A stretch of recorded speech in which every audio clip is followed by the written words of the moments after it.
Welcome to this lesson on indefinite integrals.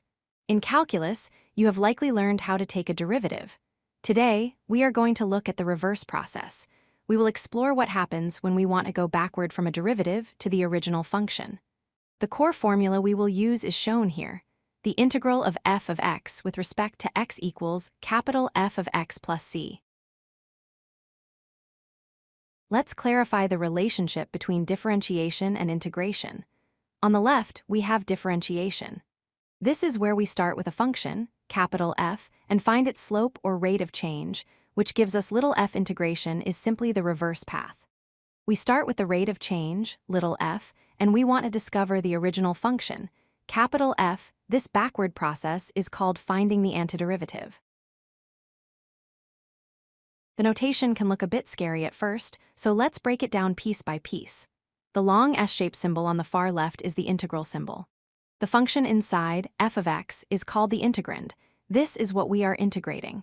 The dx tells us that x is the variable we are working with. The result is our antiderivative, capital F of x, followed by a very important piece, plus c, which represents the constant of integration. You might wonder why we call it an indefinite integral. Consider this: the derivative of x squared is 2x, but the derivative of x squared plus 10 is also 2x. Even x squared minus 50 has a derivative of 2x.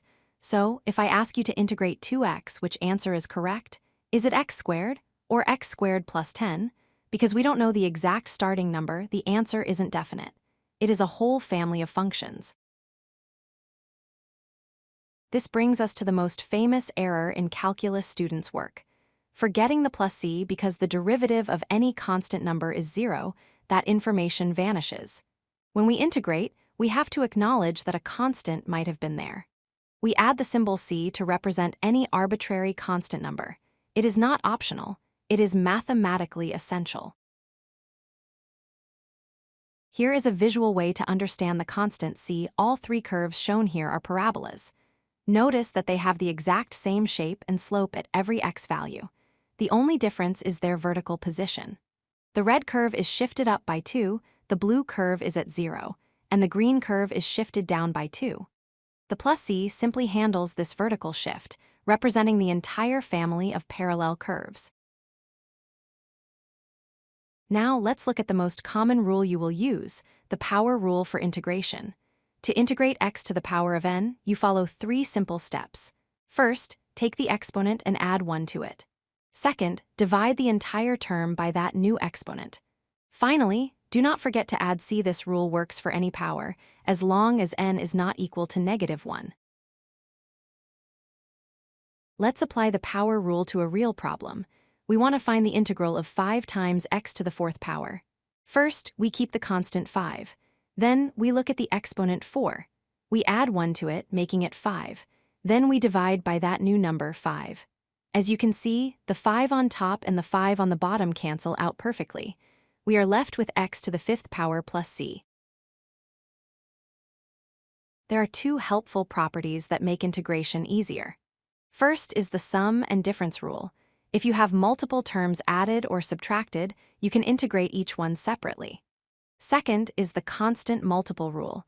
If you have a constant number multiplying your function, you can just ignore it for a moment, perform the integration, and then multiply it back in at the end. To wrap up, remember these 4 key points. 1. Integration is the reverse operation of differentiation. 2. The result is a general family of functions, not just one. 3. Use the power rule by adding 1 to the exponent and dividing by the new exponent. And 4. Never, ever forget to write plus c at the end of your indefinite integrals. If you like this video, hit that like button and don't forget to subscribe. Visit codelucky.com for more such useful content.